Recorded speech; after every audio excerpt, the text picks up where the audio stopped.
Hello, everyone, and welcome. Thank you so much for joining us today.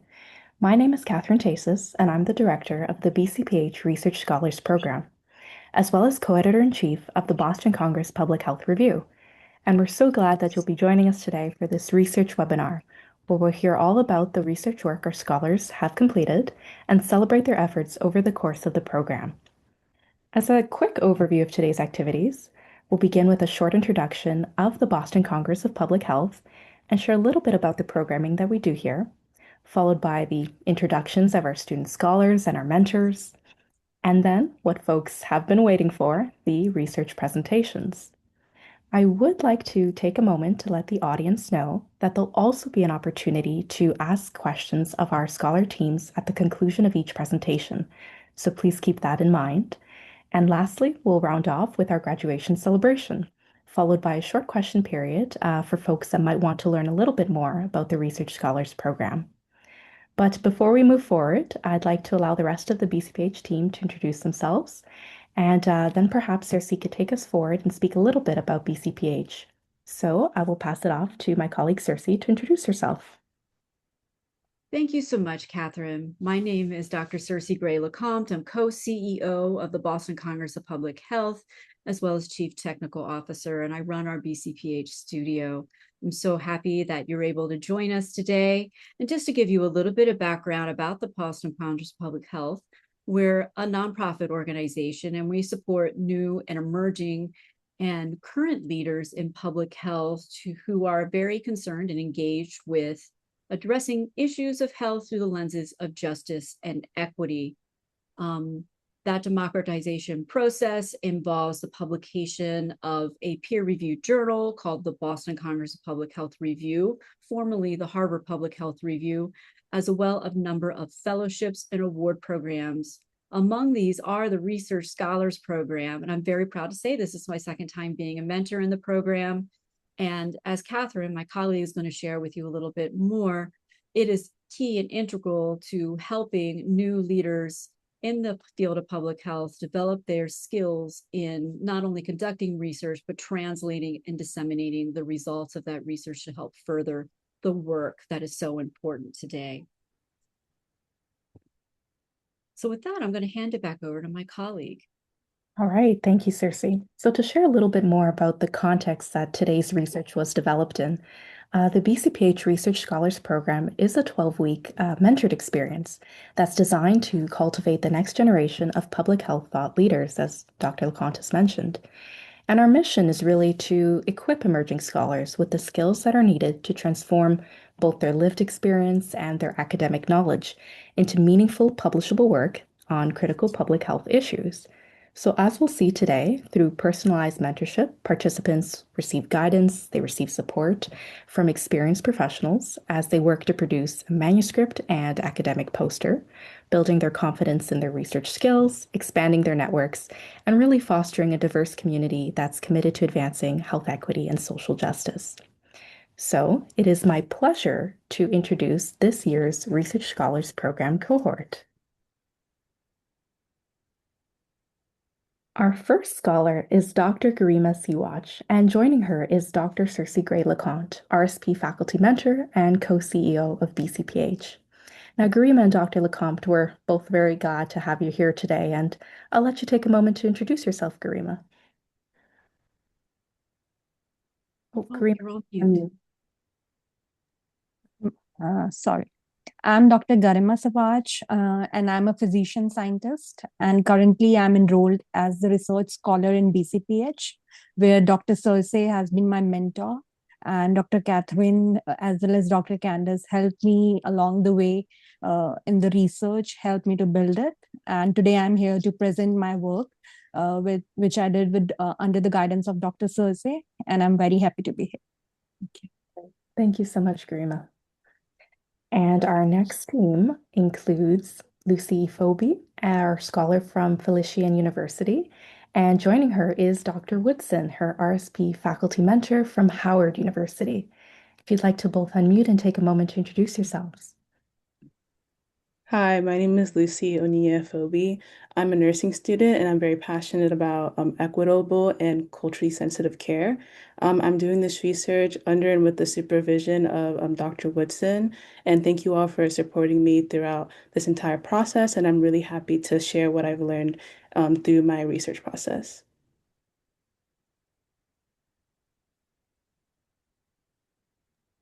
Good afternoon. Again, I'm Dr. Camila Woodson, and I am the CEO of Epiphany Psychological Solutions, which is a psych tech company, and also a professor of clinical and counseling psychology at Howard University. And I'm really excited about this program and glad to be here. All right, thank you. And last but not least, we have Nicole Georgie, our scholar from the University of Southern California, also partnering with her mentor, Dr. LeCompte. Nicole, if you wanted to take a moment to introduce yourself as well.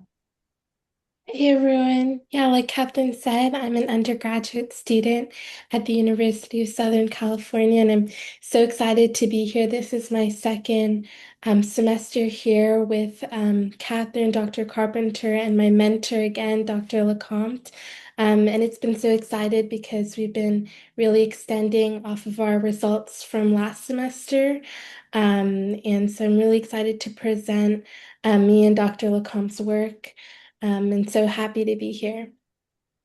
All right, thank you so much, Nicole. So I'm pleased to turn it over to Garima and Dr. LeCompte for their presentation, followed by their question period on the topic of gun violence, social safety, and cognitive health in gender minority populations. So I will screen for them and take it away. Thank you, Dr. Catherine. So the topic of our research with Dr. LeCompte was gun violence exposure, social safety, and cognitive health among sexual and gender minority population. And it's a systemic review. So let's start with the next slide. Okay.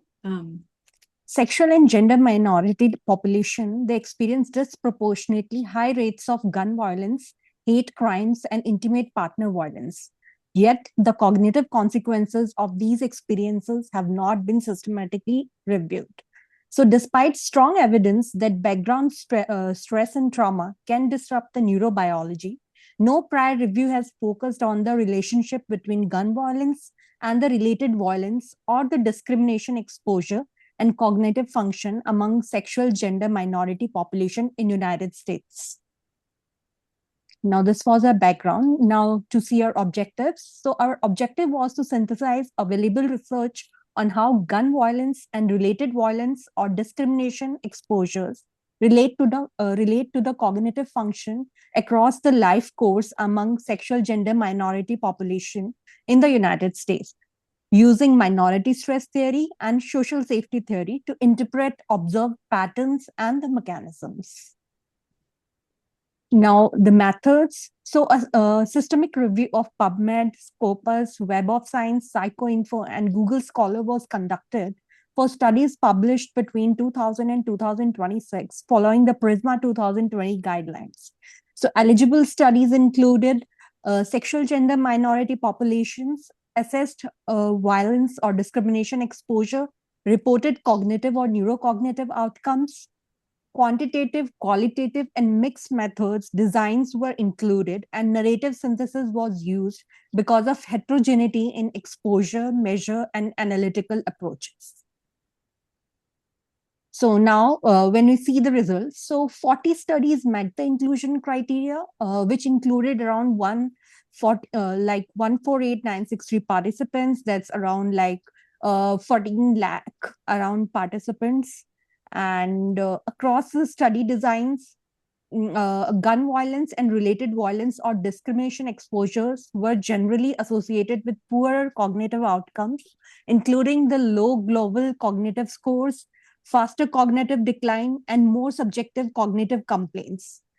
Depression, post-traumatic stress disorder, sleep disruption, and social isolation emerged as key mediating pathways in observational analysis. So now mediation pathways from gun violence to the cognitive outcomes. So we can see various pathways like psychological, if there is mediator is the depression. So there were 8 studies and 8 out of 8 were significant. So percentage effect mediated was more. Same as with the PTSD. Now for the behavioral or social pathway, sleep disruption was the mediator. 9 studies, out of which 6 were positive and significant. So it was partially, percentage effect mediated was partial. Same is true for the social isolation, and also the structural pathway mediated by socioeconomic instability. It was the most examined one, and the percent affected mediated was partial only. Now, biological, that hypothalamic pituitary axis or neuroinflammation or brain changes, it was percentage effect mediated, it's mechanistic. So the cognitive effect size, that is the standard mean difference, was from minus 0.28 to minus 0.74, and the medium is around minus 0.44. So this is how much the effects there. So the next slide. This is a very short diagram which takes us from the exposure till the outcomes. So we're going to explain it one by one. So it's a figure that conceptualizes the relationship between the gun violence and cognitive function among sexual and gender minorities in US. So if we see, first of all, what will come? The exposure. So the exposure of gun violence, like firearm victimization, hate motivated violation, intimate partner violation, violence, and discrimination and harassment. Now, cumulative dose response, like 5 studies showed faster cognitive decline with greater cumulative exposure. Now, these were the exposures. Now, what is the mediators? So they can be psychological, behavioral, and structural. Psychological, it can be like we said and see in the we saw in the last slide. So psychological, it's depression, PTSD, and behavioral, it's sleep deprivation and social isolation. Structural, it's socioeconomic instability, which is the most frequently examined one. Now, what are the mechanisms? So neurobiological embodiment, that is the HPA axis dysregulation, our hypothalamic pituitary axis, the neuroinflammation, the structural and the functional brain changes, and the allostatic load. So cumulative biological cost is chronic perceived threat, sustains the neuroimmune activation, producing a pro-inflammatory state. So that what leads to the cognitive function to be decreased. So the standard mean deviation, the standard mean difference is from minus 0.28 to 0.74. And the accelerated decline, it is trajectory shown in 13 longitudinal studies. So there are various disparities in the dementia risk. So 77.5% of 40 studies reported significant deficits. So that is very significant. Now, what are the modifiers? The modifiers what are the contextual factors of the modifiers? So sexual gender minority identity, heightened vulnerability for bisexual gender minority persons. Now, structural stigma, anti-LGBTQ laws, policy grasp, healthcare access inequity. Now, minority stress, distal stressors like prejudice, violence, and proximal like anticipation and concealment, and the cumulative exposure, the greater accumulated burden, that is the faster decline velocity. So in the next slide, we see what are the conclusions that we have drawn from this systemic review. So the gun violence exposure and the related violence and the discrimination appear to be important and potentially modifiable determinants of cognitive health disparities among the sexual gender minority population in United States. These findings support the need for sexual gender minority affirming, trauma-informed cognitive health intervention, and the policies that reduce firearms and structural stigma. We have to address the gun violence alongside the minority stress, social isolation, and the sleep disruption that may help protect the cognitive health in the structurally marginalized population, although causal pathways remain to be established in the prospective studies. So to see in the next slide, what are the implication and next steps that we can take. So from here, where we go? So first of all, in research. So prospective design with robust sexual gender minority identity measures and comprehensive neuropsychological assessment, including the dementia endpoints. Clinically, we can do routine assessments of violence exposure, trauma symptoms, sleep and cognitive concerns with sexual gender minority affirming trauma-informed care. Policy is recognizing the gun violence as a structural determinant of the cognitive health equity within the broader landscape of structural violence affecting the sexual gender minority communities. So what are the next steps can we take? Prospective longitudinal studies with validated sexual gender minority identity, ascertainment, and objective exposure measurement. We can do the neuroimaging studies to establish the structural and the functional brain correlates. We can do research on protective factors like cognitive reserve, social support, and community belonging. We can do interventional trials which test the trauma-focused therapies and sleep interventions, social connected programs.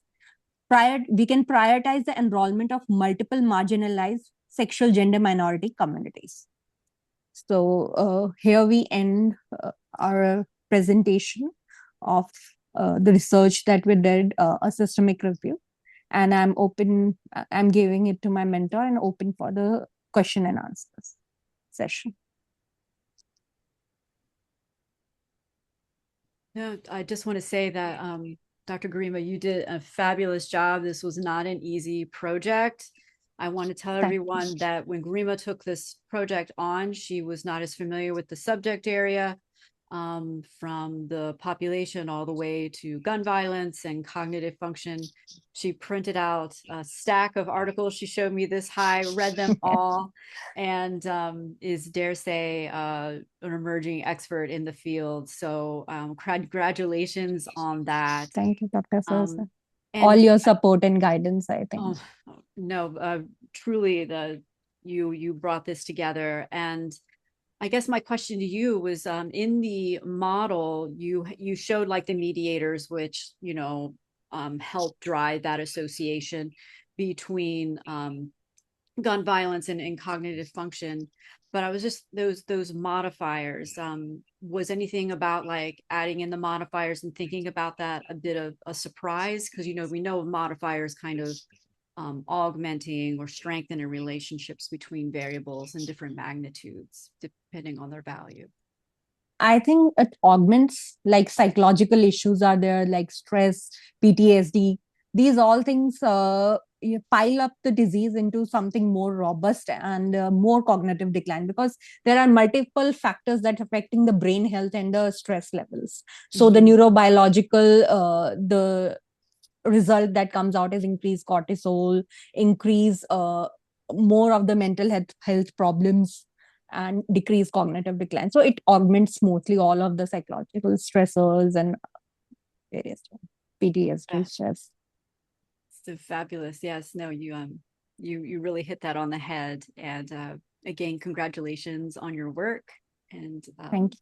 I know you're very busy, but I hope you're able to continue on. You have a real knack. I'll be honored to be continued to such a great organization.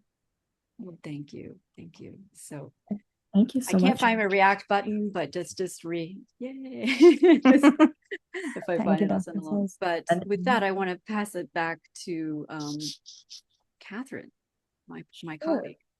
Well, thank you so much, Garima, for the presentation. I just want to mention, I see folks have been sending the little applause icons, which is very nice to see. I'm not sure if folks have questions. I cannot actually see if folks are raising their hands. But Circe, if you're able to see that, or if anyone does have questions, feel free to just speak out or jump in.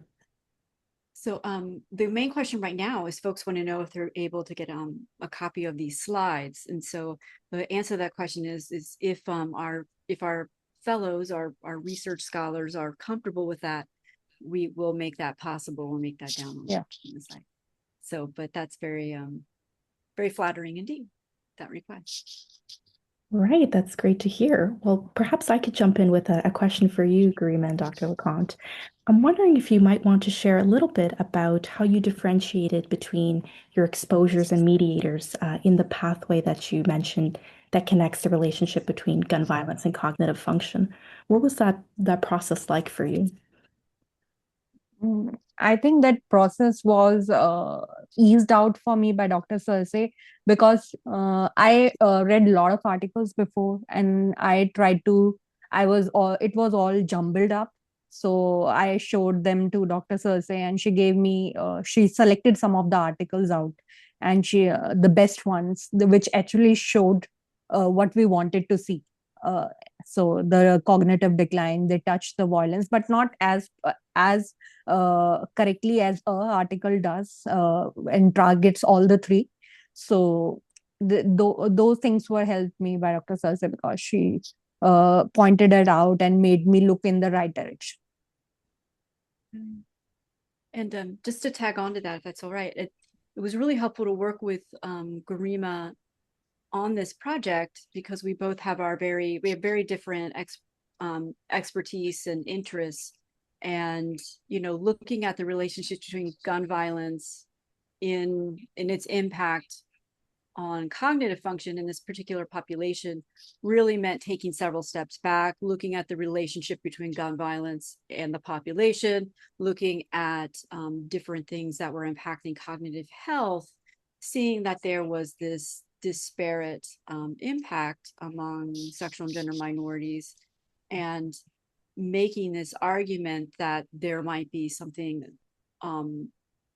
driving the relationship between all three and resulting in cognitive impacts down the life course.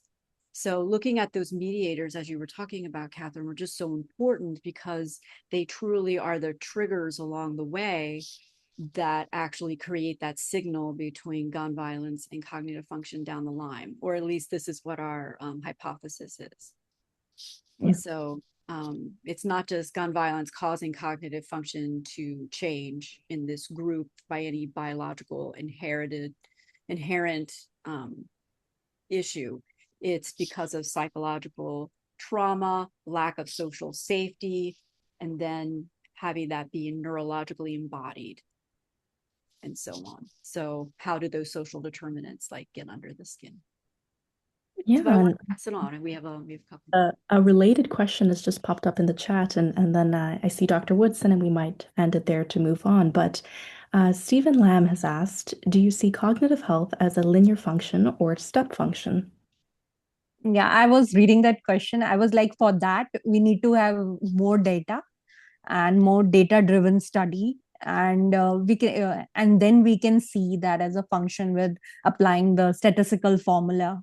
And if we can see if it's linear or step by step, or is it just not completely linear. So I can't comment on it. Whether it's just a systemic review, we have taken the standard mean difference with the lowest and the highest, and we have seen the percentage efficacy. So it's more related to a very data-driven study. So what I think. Now, this is a really interesting question because for this population, I think it's probably linear in the beginning, and then in response to ongoing unmitigated stress, and of course, the stress of being someone who's an LGBTQ person from marginalization, and then if you add on to that, other forms of stigmatization in the US, whether it's geography or class, race, ethnicity, and so on, and gender, you have greater, it's just going to augment the effect. And then with that, I think that you will have more steps later on in the life course. And some of the research that's been coming out has been showing that. So as Garima was saying, we need more research is needed. It's like a refrain. All right. That was what we have to do in a list that we have presented at the end of the slide. Clear direction for next steps. Yeah. Pass it on quickly to Dr. Woodson, and then we will move on to the next presentation. Go ahead, Dr. Woodson. Wonderful, wonderful project. It's kind of a two-part, but very quick. Is there some finding that was really surprising to you that you didn't think you would kind of become aware of in this? And is there some result you just knew was going to be there that just wasn't? I didn't find any of those like surprising element in a negative or in a positive way. It was more of like because the we have always studied the stress theory, and we know the neurobiological circuit around it. So that was pre-read in our mind. So I actually went to the study because I knew this would happen. These factors will lead to these mediators leading to these outcomes. So there were no surprises for me as per se, but Dr. Cersei shared. Yes. I guess part of the reason we did this study too was to sort of demonstrate kind of an integration of social safety theory with minority stress theory. In recent years, studies of cognitive function have really leveraged or focused almost exclusively on the role of minority stress in driving cognitive inequities and decline in LGBTQ populations. And part of the challenge with that is sometimes when folks write about it, it almost sounds like there's something inherently different about LGBTQ people biologically. But when you start adding in that sense of social safety, the threat that comes with, being different, and then having those layers, those intersectional layers that can also exist there too, that adds like another piece of variance. And Garima did like a systematic review. So it really helped lay out that foundation and that justification for this line of research. So the next steps are really about getting that data together in order to be able to, see if these associations are actually happening, if there is this cause and effect. So I think the surprise is that it worked out and that there's really strong impetus to move forward. So truly excellent work. Right. Thank you to the both of you and Grima for that wonderful presentation. I see lots of applause coming through, and I'll pass it on to the next group for their presentation.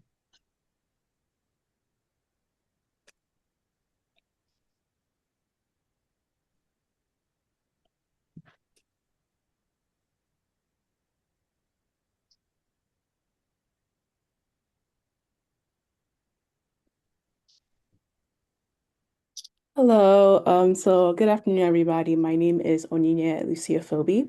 Today, I'll be presenting on Weathering the Storm, a literature synthesis on the impact of structural racism, anticipatory trauma, and socioeconomic deprivation on Black maternal well-being from 2020 to 2025. So imagine a 28-year-old Black woman in her third trimester. She's working long hours, struggling financially, and trying to stay afloat for everyone around her. One evening, she begins experiencing severe headaches, swelling, and shortness of breath. She goes to the hospital, frightened and in pain, but instead of being met with urgency, her concerns are minimized. She's told she's probably just anxious or overreacting. Hours later, Maya develops severe preeclampsia, requiring emergency intervention. These events could have been prevented, but for many Black women in the United States, this experience reflects real patterns describing maternal health research. Maternal mortality is often used as a measure of healthcare quality, yet Black women in the US are over 3 times more likely to die from pregnancy-related causes than their counterparts. Black women also experience 50% higher rates of preterm birth, low birth weight, and pregnancy complications, while Black infants have significantly higher mortality rates with double the national average. What's important is that these disparities persist even when controlling for income, education, and suggesting the larger structural and psychosocial factors are contributing to these outcomes. So here's the background of the study. Research shows that chronic psychosocial stress plays a major role in maternal health outcomes among Black women. Structural racism, financial instability, unsafe environments, and healthcare discrimination all contribute to the long-term stress exposure. Studies have linked chronic stress and racial discrimination to higher risk of hypertension, preeclampsia, and preterm birth. And over time, repeated stress exposure can create significant physiological effects during and after pregnancy. To understand the science behind these disparities, it's important to understand how chronic stress affects the body during pregnancy.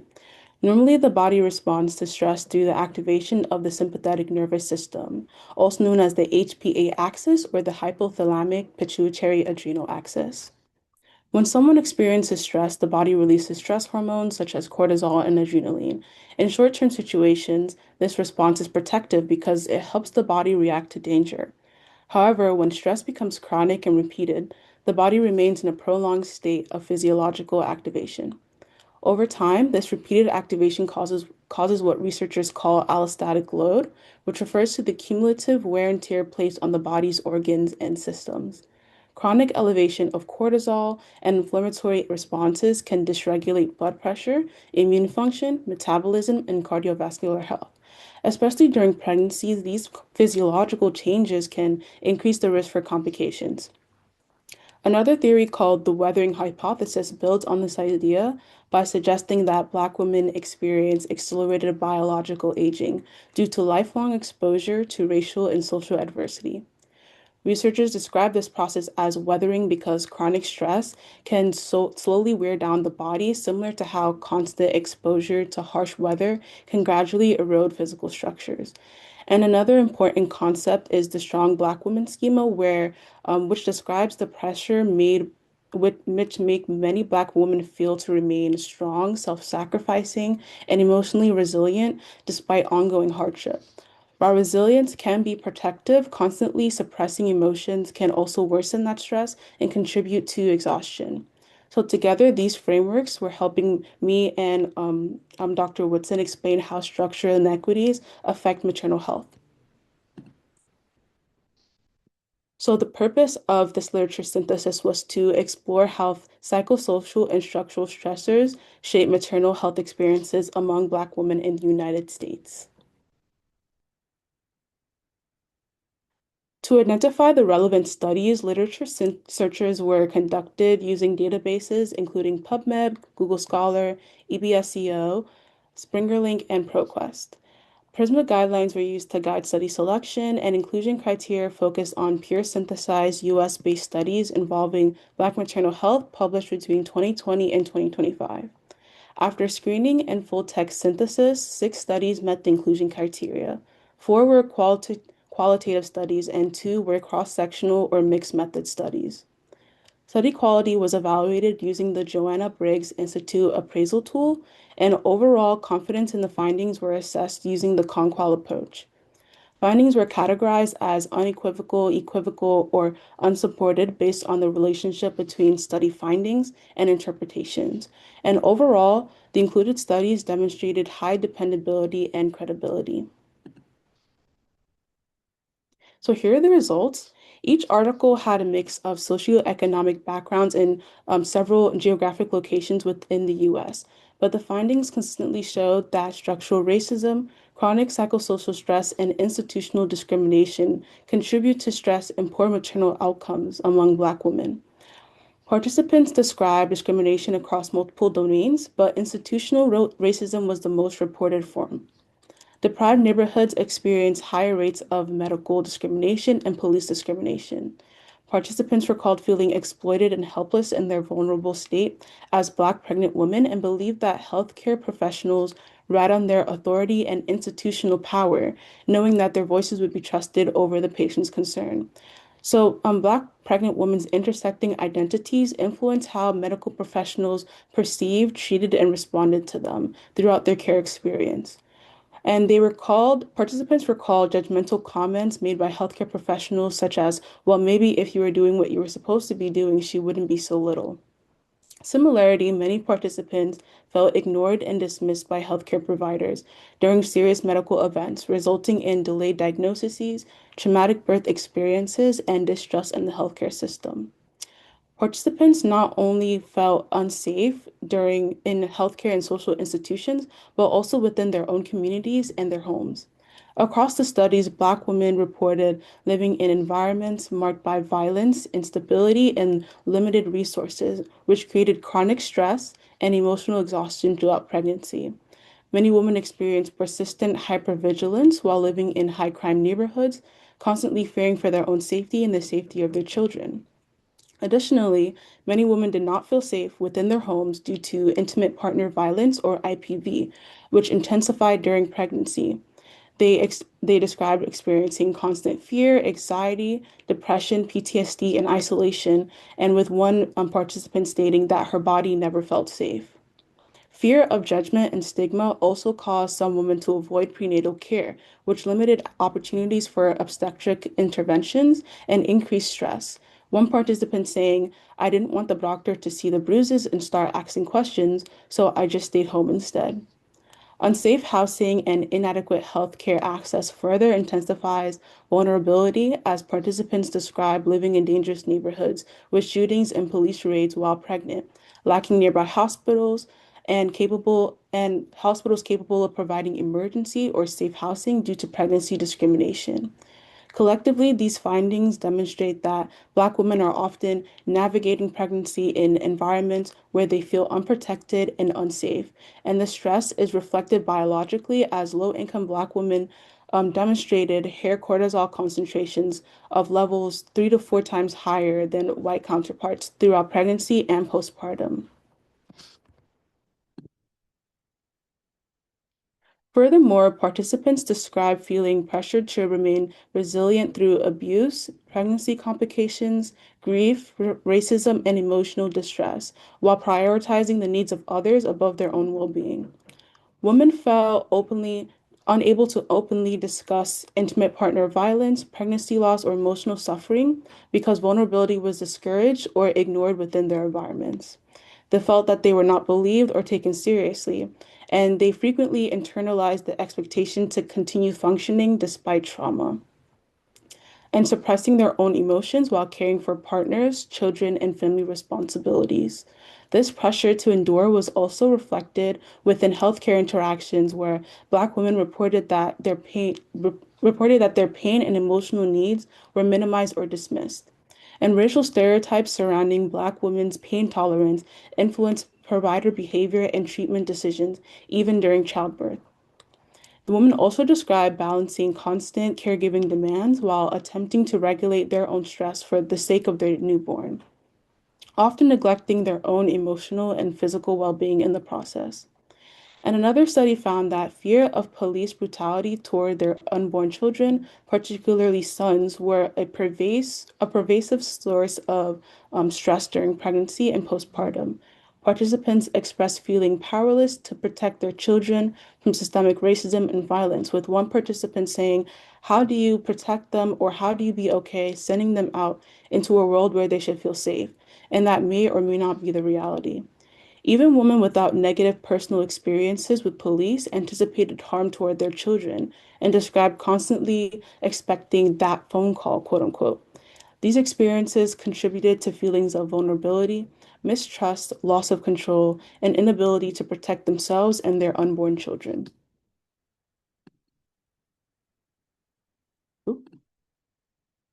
So overall, across the studies published between 2020 and 2025, findings consistently demonstrated that institutional racism, structural violence, and psychosocial burdens associated with survival contribute to chronic stress during pregnancy and the postpartum period. And there were three themes that were taken from all of these findings. The first theme was police and healthcare discrimination, which contributed to feelings of exploitation and powerlessness and anticipated trauma. The second is structural violence, which contributed to chronic hypervigilance and limited opportunities for support or relocation. And the last was the psychosocial burden of survival that encouraged Black women to suppress their emotions, encourage pain dismissal within the healthcare and also institutional sectors, and neglecting their own personal well-being. So this study introduces the concept of collective allostatic load 2.0 among pregnant women, which conceptualizes stress accumulation as both an individual and community level phenomenon shaped by systemic stressors and social cultural identity. At the top are the major stressors affecting Black pregnant women with historical trauma, transgenerational trauma, colorism, and strong Black women's bias. And the second are institutional stressors such as healthcare bias, socioeconomic stress, community violence, and racism. And these all contribute to the increase of allostatic load, and over time, the increased risk it increases risk for adverse maternal outcomes while also negatively affecting infant outcomes like preterm birth and low birth weight. And the framework also highlights protective factors, including social support, resilience, cultural connectedness, and access to quality care. So this synthesis had several important limitations. First, the evidence base was small with only 6 studies meeting inclusion criteria, and access to research was also limited by article availability through university library subscriptions. And only English language studies were included, which introduced a potential bias, and it may also cause the findings to lack generalizability because the synthesis primarily focused on African American women within the United States. So experiences of Black women from other countries, cultures, or ethnic backgrounds within the African diaspora may differ significantly. Furthermore, a single synthesizer conducted the screening and data extraction process. But despite these limitations, this synthesis had several strengths. All included studies were evaluated using JBI critical appraisal tool and demonstrated high dependability and credibility. So I believe that future research should include larger and more diverse populations, incorporate international perspectives, and by including non-English studies, and utilize multiple synthesizers to reduce bias. And researchers should also examine the unique experiences of diverse subgroups of Black pregnant women, including immigrant populations and the LGBTQ plus communities. The evidence clearly demonstrates that racial discrimination and chronic stress can negatively affect maternal health outcomes. Black women faced increased risk from the very beginning of prenatal care because of systemic inequities embedded within healthcare and social systems. So addressing these disparities requires interventions that are accessible, affordable, and community-centered. Greater investments should be directed toward community-based resources such as peer support groups and maternal wellness programs. These interventions can help reduce the effects of chronic stress during pregnancy while improving emotional support and coping strategies among Black women. Research also highlights the important role of doula services in addressing birth inequities. Doula support has been associated with lower rates of preterm birth, C-sections, and low birth weight, as well as improving breastfeeding initiation. Continuous communication and support from doulas can strengthen maternal self-efficiency and improve coping strategies for stress management. So future research to continue to explore the long-term physiological effects of chronic stress and allostatic load while prioritizing Black women's lived experiences and the development of healthcare interventions and policies. Thank you for listening, and I welcome any questions. And at the end are my references.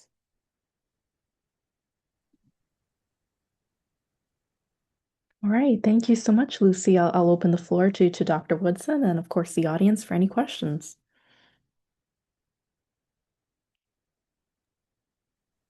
I feel like a proud parent. I'm only saying that because I'm old enough to be her parent. um, but let me say, Lucy, great job in explaining what we thought about. I guess my question for you is, um, what is it about this topic that made you want to spend the last 12 weeks doing it? Because this was a topic that she wanted to initiate. I had something else in mind, but this was something that she wanted to do. And so certainly we went along with it.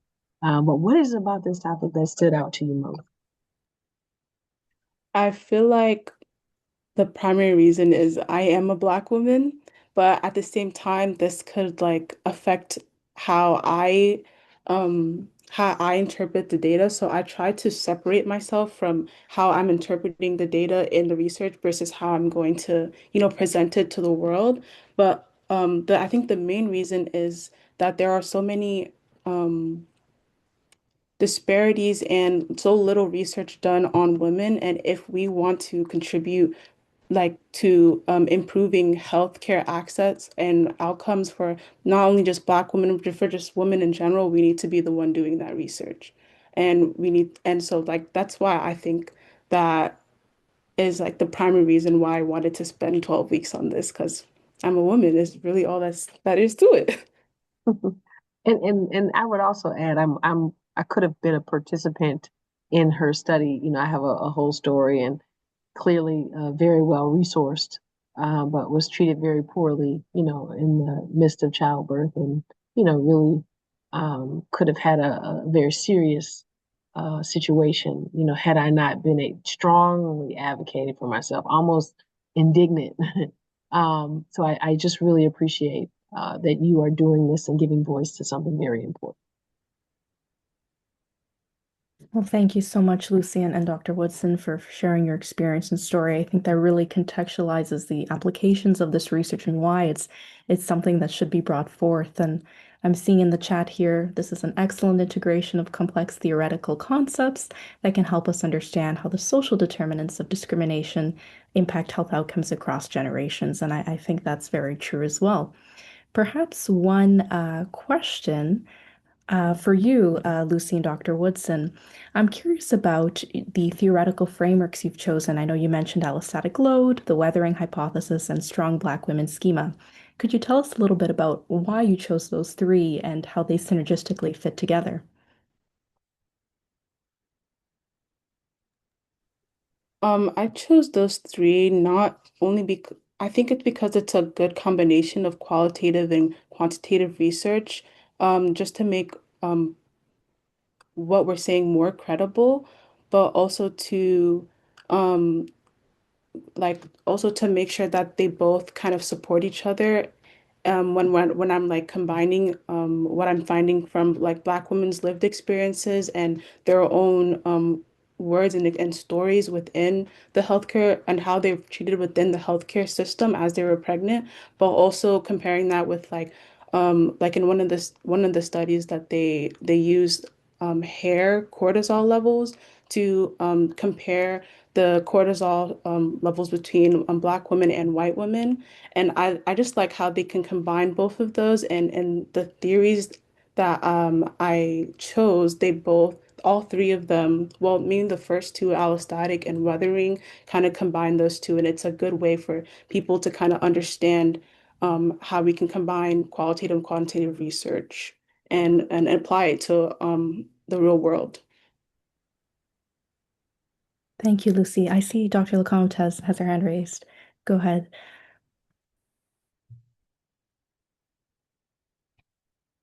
Oh, Cersei, I think you're on mute. Oh my goodness, that's my magic trick. So there was a couple of things in the chat I wanted to share with you, and also in the question and answer portal. The first thing is question and answer portal. So Kia Stafford wanted to tell you this. Thank you so much for sharing. I'm a nurse that graduated from Howard. I'm 36, Black, and pregnant with my first child, who happens to be a boy. We live in the South, and I identify with the fear of police brutality. Luckily, I'm in a healthy relationship, and I'm thankful that your research speaks a lot to women who are independent with little resources. Thank you so much. Thank you, Kia. I do this for you. Excellent. Excellent.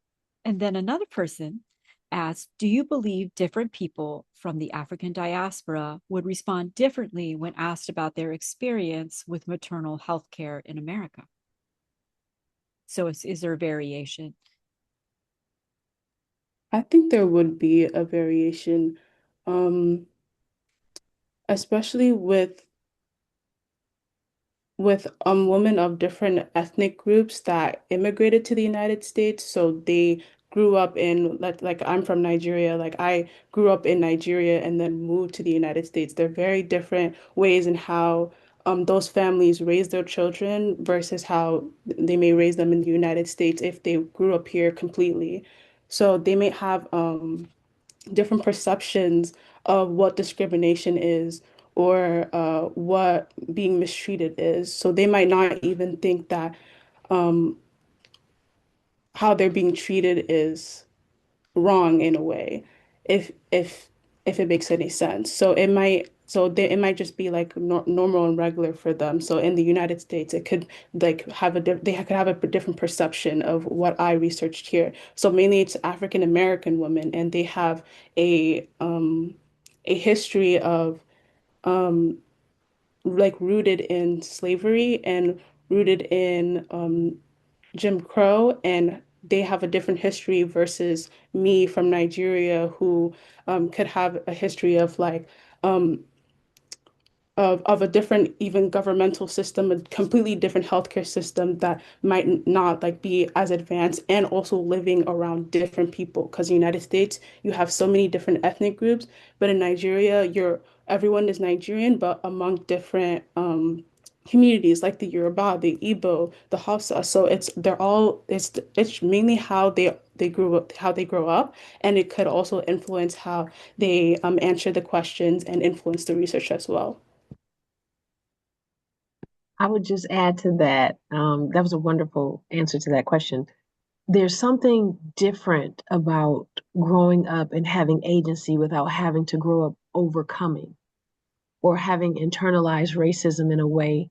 And so I think that is amazing. African Americans were the only group who were involuntary brought to this country. And so having to overcome the epoch of slavery sets the stage for some internal dialogues that impact how you see the world and how you show up in the world. And so oftentimes individuals who come to this country, now they could be coming from horrible experiences, but to make it here suggests a particular level of agency that hasn't been afforded to African Americans given the history in terms of coming into this country. So yes, very different.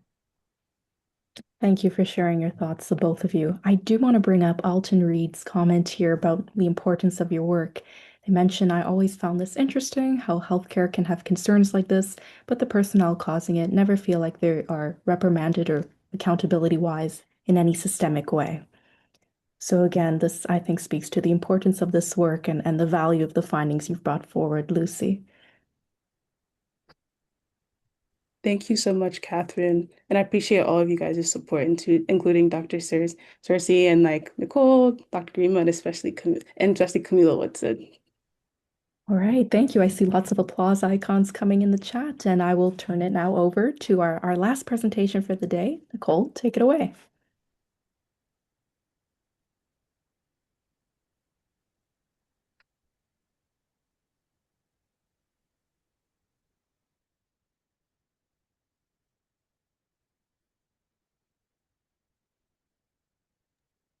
Okay. Hey everyone. Can you all hear me okay? Yes, yes, we can. Okay, perfect. So, hi everyone. My name is Nicole Georgie, and I'm a graduate student at the University of Southern California. And today I'm presenting my work that I did with Dr. LeCompte of Columbia University and the Boston Congress of Public Health. And we're sharing our findings that we did in a series of analysis on the 2022 New York State Sparks Congress hospital discharge file. So we're talking about insurance type, clinical severity, and avoidable emergency department use. So what we did is a three-part paper series. The first paper was published in 2025, and we talked about the association of insurance type with the use of emergency care in New York. And then our second paper really inverts this framing. It treats avoidable ED visits as the outcome and insurance type as the exposure. So we really wanted to look at the clinical correlates of insurance type. And then for our last and final paper, we did a mediation analysis, which asked the mechanism question. So if publicly insured adults appear to have lower odds of avoidable EDs, even after adjustment in paper 2, how much of this gap is explained by clinical severity at presentation? So just a little bit of background. We look at avoidable emergency department use in New York, and roughly 40% of New York City ED visits are classified as avoidable, which is a pretty significant portion. And this data has this statistic has been consistent for the past decade in the Sparks data system. And so this is important because avoidable ED visits strain the workforce, they strain wait times, and lead to worse patient outcomes. And the dominant policy narrative blames publicly insured and uninsured patients for driving avoidable EDs. However, our first paper found the opposite. They found that publicly insured adults had lower adjusted odds of avoidable ED visits than privately insured adults, which is really interesting and led us to our research questions. So we organized our work around 3 connected questions. Paper 2 asks 2 questions. The first is, does paper 1's central finding that publicly insured adults were less likely to have avoidable ED visits hold up under rich clinical adjustment? So paper 1 adjusted for demographics, geography, and broad clinical categories. But a critic could say that public versus private comparison might be confounded by something at the visit level, the type of admission, etc. Our second question is, how is the association modified by the mental health diagnosis or geography of these patients? And our third and final question, which is addressed in paper 3, is how much of the insurance gap in avoidable admissions is mediated by clinical severity at presentation? So for our methods for our second paper, again, we still use the Sparks de-identified patient file from 2022. And this is from the New York State Department of Health.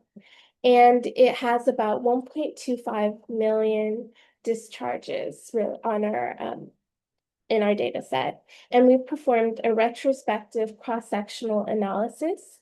And for our primary variables, we had avoidable ED visit defined with an APR severity of illness. And then we had insurance type, which is constructed from payment typology and grouped into private, public, and uninsured.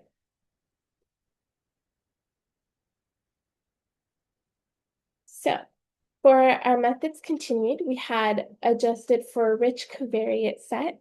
We included factors of age, sex, race and ethnicity, hospital service area, so New York City versus non-New York City, the risk of mortality, length of stay, admission type, and major diagnostic category.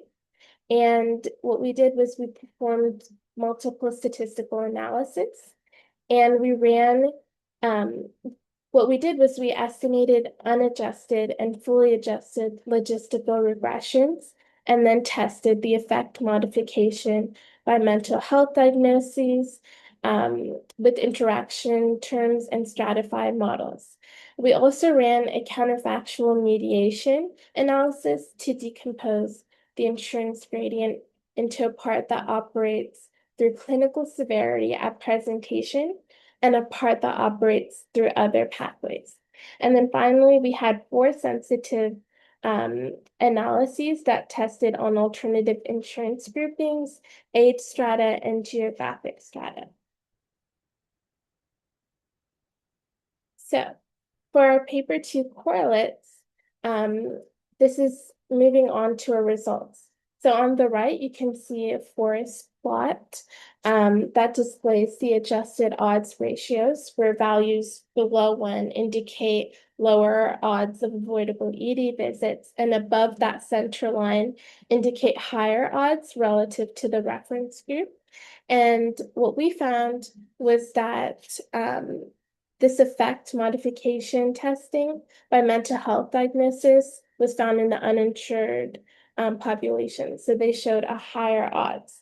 But moving on to our next slide, where you can see this a little bit clearer, is our results for paper 2 talking about the crude versus adjusted populations statistics. So the crude association found that the insurance type and avoidable ED visit association was 0.48, but after adjusting for rich clinical adjustment, that attenuated to 0.82, which is still a significant number. About 2/3 of the crude difference is accounted for by age and clinical complexity, but still a meaningful independent association persists, which is different than what most policy assumptions assume, which is that publicly insured patients account for more of the avoidable ED visits used. Moving on to our results again, we wanted to talk about how the pooled estimate hides important complexities within our data set. So among visits with a mental health diagnosis, for example, the public insurance protective effect more than doubles in magnitude. And the public insurance protective effect goes to an AOR, an adjusted outputs ratio of 0.65. And the uninsured association actually reverses the direction. So this is really interesting to see from our paper. We also found that geographic context matters in a similar way. So outside of New York City, both publicly insured and uninsured patients show lower adjusted odds than privately insured patients. And inside New York City, uninsured patients show higher adjusted odds, consistent with the density of New York City's safety net infrastructure channeling low acuity uninsured presentations to the ED. So this is really interesting. Then the last point on this slide is how when we disaggregate the uninsured category, self-pay alone is associated with higher odds, and that the protective effect comes entirely from the miscellaneous and other group, which leads us into the point that the access architecture, not insurance status, is what's shaping the gradient. And then we also looked at the results by different subgroups of age. And so we found that the public and private gap widens with age. So between 18 to 29, I'm not sure if you can see my mouse, but there was a modest gap between private and public, only about 4 percentage points. But as you increase the age, there's a substantial gap forming. And this is interesting and tells us two things. So first is that the avoidable ED visits generally fall across the board with age. And this makes sense because older patients are more likely to have an established access to their primary care. So that was our first thing that we noticed. And the second is that the public-private gap in absolute percentage points grows because of the public curve falling faster than private insurance. And this figure is really important for how we talk about our next paper, our third paper, which is the remediation analysis that we performed. And what we wanted to do is really dive into our results from paper 2. So paper 2 tells us that the 18% of crude public-private association survives the full adjustment. And the question that paper 3 answers is, of this residual association, how much operates through clinical severity at presentation and how much through something else? So the figure on the right, for example, kind of shows an example of the avoidable ED use and severity of illness, and how is APR severity a mediator? And then for our methods of paper 3, what we did was we wanted to use mediation analysis to examine whether clinical severity at presentation helps examine the relationship between insurance type and avoidable ED admissions. So the outcome was ED origin admission for ambulatory care sensitive conditions, which essentially are conditions considered preventable. Our mediator was the APR severity of illness, which was on a continuous spectrum. And what we did was we used a counterfactual mediation decomposition to estimate how much of the insurance-associated difference operates indirectly through severity versus through other structural pathways.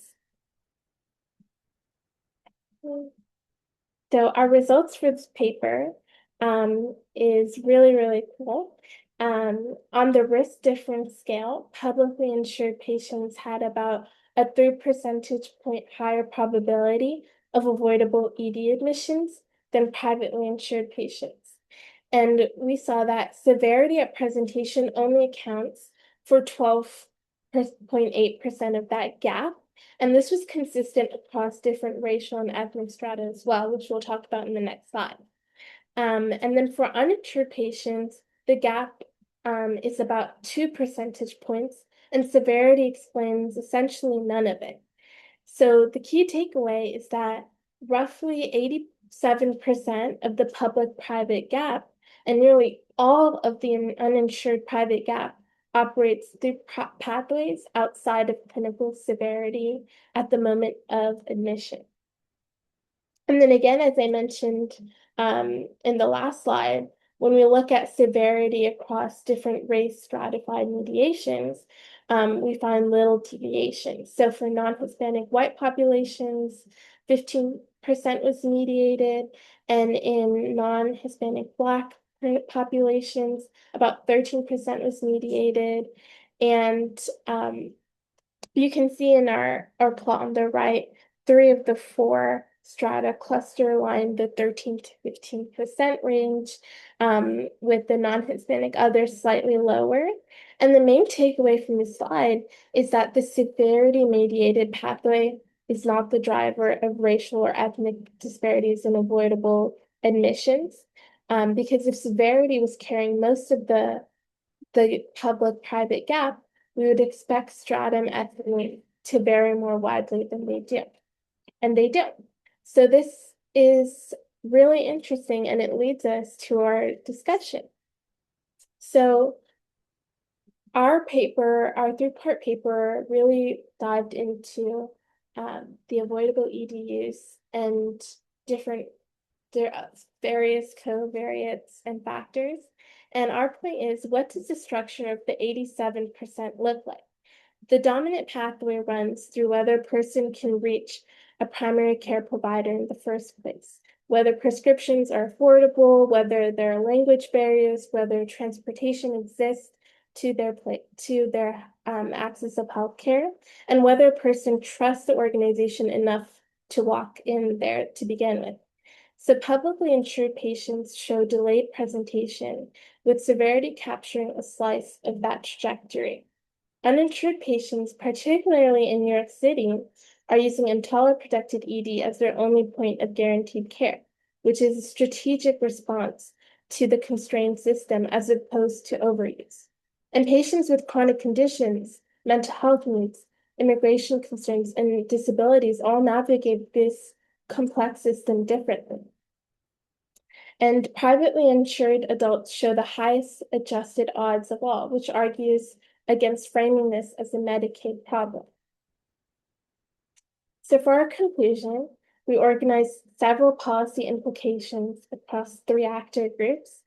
For hospitals, we focus on ED-based navigation, after-hour primary care, and improved handoffs to federally qualified healthcare centers and Ryan White clinics. For payers and policymakers, we want to address the mental health parity gap, invest in primary care supply in underserved areas. And then several different points on the legal framework is leveraging EMTALA and the ACA and several different frameworks to act as a coordinated access architecture.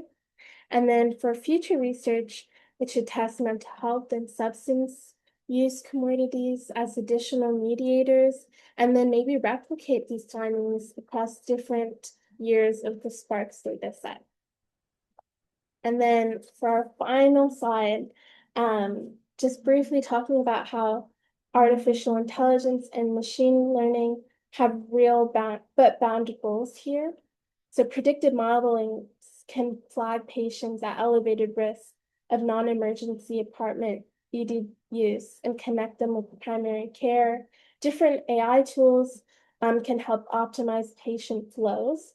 But at the same time, we also want to be careful as more of these innovations are coming out, because without addressing structural drivers, we will drive the same gradients, but in a more efficient form. So thank you all for listening.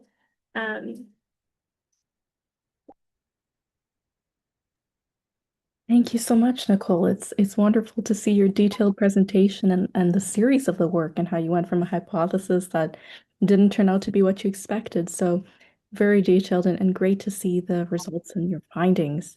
I will open the floor to Dr. LeConte as well as the audience. If you have any questions, feel free to put in the chat or raise your hand. Yes, so once again, as with Dr. Grima's and Lucy's work, just the sophistication of the research, by folks who are really coming to very new fields is, beyond the pale. Just am incredibly impressed. Most folks do not even know about public health until they graduate from university or even in medical school. So we developed this program in order to help foster greater knowledge and engagement with the field. And we're just so proud that, the three of you have really knocked it out of the park with these projects. I also want to highlight that in Nicole's case, she was able to produce 2 manuscripts, both of them quantitative and working with a massive data set. Doing mediation analysis with such a large N is unheard of. And to be able to find these, to get these findings and to be able to talk about them and their implications is very impressive. So I just wanted to ask, what do you think you want to do next with this body of research? I know that we had talked about hotspotting when it comes to, folks using emergency rooms for healthcare and some other things, but I just wanted to hear from you. Thank you so much, Dr. LeComte. Before I answer your question, none of this would have been possible without your help as a mentor. Truly, this has been such an amazing experience. But to answer your question, I think the next steps would be maybe looking at more data from different years and understanding how this trend holds up, maybe around the pandemic, before the pandemic, after the pandemic, working with more data so we can really understand if this trend holds up. But looking at the data results that we got, it was really interesting and it was also really surprising. So I think, working with it more and maybe understanding what are the other barriers would be really interesting for next steps. Excellent, excellent. So I don't know if we have any questions in the chat, but I don't see any or in the good, but again, just kudos to you and to all of our research mentees who are here today presenting. It's no easy feat. Anyone who does any academic writing knows that 12 weeks from creation of an idea to data analysis to writing up actual papers and presenting them on a webinar is unheard of in the molasses slow academic arena, as I know Dr. Kamala can speak to. But this is just, I'm just in awe. And thank you very much. And thank you to everyone who joined us today for this session on a Sunday. We really appreciate the support. We really do appreciate it. Thank you, Dr. Cersei. Yes, of course. And if I could just hop in, Cersei, I'm not sure if we're able to share our screen just to present the certificates that everyone has earned. Yes. It has been a wonderful journey with you all, and thank you for your presentations. I could see you've learned so much and see the audience as well. Thank you for their participation. They're quite interested in the results that you've compiled. So, very deservingly, I'm very pleased to turn it over and begin the Research Scholars Award ceremony. So if we, yeah, that's great. So it is my pleasure to present this certificate of achievement to student scholar Dr. Garima Siwaj. Garima, Thank through you. the Scholars Program, you demonstrated excellent commitment to your work and successfully completed all the program deliverables with care and great consistency. So I want to wish you congratulations, Garima, and all the best in your future pursuits. Thank you. All right, see lots of applause coming through. Now we'll turn it to Lucy. It's my pleasure to confer this certificate of achievement to our student scholar, Lucy Ifobi. During our time together, Lucy, you've demonstrated perseverance and initiative in really moving your work forward and consistently approach challenges with determination and a willingness to learn. So congratulations to you, Lucy. Thank you, Catherine. All right, we'll turn it over to, lastly, but not least, it's with great pleasure that I present the Certificate of Achievement for Student Scholar to Nicole Georgie. And having previously completed the program, Nicole returned to the second cohort with great confidence and was really interested in diving deeper to her topic. So, Nicole, your dedication to expanding your knowledge and really refining your ideas is wonderful to see. Congratulations. Thank you so much, Catherine. All right. Well done to all our scholars. I mean, this is a well-earned achievement, and we're very proud of the work you've completed. But I would also like to take a moment to thank our faculty mentors for both their leadership and their guidance throughout the program, as your support has really been invaluable to students' growth and success. So without further ado, it's my pleasure to confer the Certificate of Recognition to Dr. LeConte. And Cersei, you know your mentorship over the last 12 weeks has been exceptional, and we thank you for supporting two of our fantastic student scholars throughout their research journeys. Oh, that pleasure is all mine, but thank you very much. And I would Very also like to much. confer Okay. the next certificate of recognition to Dr. Woodson, whose encouragement and enthusiasm for the research work that she's conducted with Lucy have really been wonderful to see. And it's so great to see your expertise brought to the program and guiding our students. So congratulations and thank you, Dr. Woodson. Thank you. All right, so big congratulations to everyone, both the student scholars, the mentors. You've reached the end of the research journey with us, and we hope you take much pride in all you've accomplished. Thank you so much, everyone, for attending our session today, the audience, the participants, and I hope you've enjoyed. Thank you so much to everyone, and look forward to seeing, we'll be doing this program again in the fall. If you're interested in joining the Research Scholars Program, you may reach out to us at communications@bcph.org. And we also will be advertising this, and you'll be able to sign up online, whether you want to be a participant or if you want to be one of our faculty mentors. Yes, so please share the opportunity. More details are on our website, and looking forward to potentially seeing some of you in our next cohort. Yes, yes. So, and for everybody who was a mentor and a mentee, you were always part of the BCPH family. So, yeah. Bye. Thank you, everyone. Thank you all.